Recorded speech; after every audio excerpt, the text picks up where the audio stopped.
पूरे हाउस के चेयरमैन है आप। हाउस का आप गवर्नमेंट डिसाइड लेते हो। आपका वोटर है सर, चेयरमैन आपका साहब, वोटर है, आपका भाई है, आपका वोटर आपका भाई है, आपका वोटर है आपका।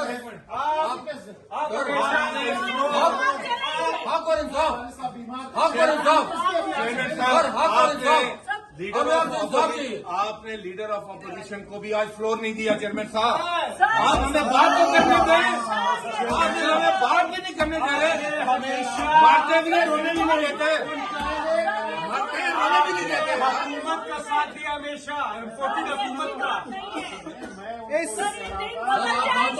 मेरी बात के बाद पहले आप हमारी सुन रहे हैं।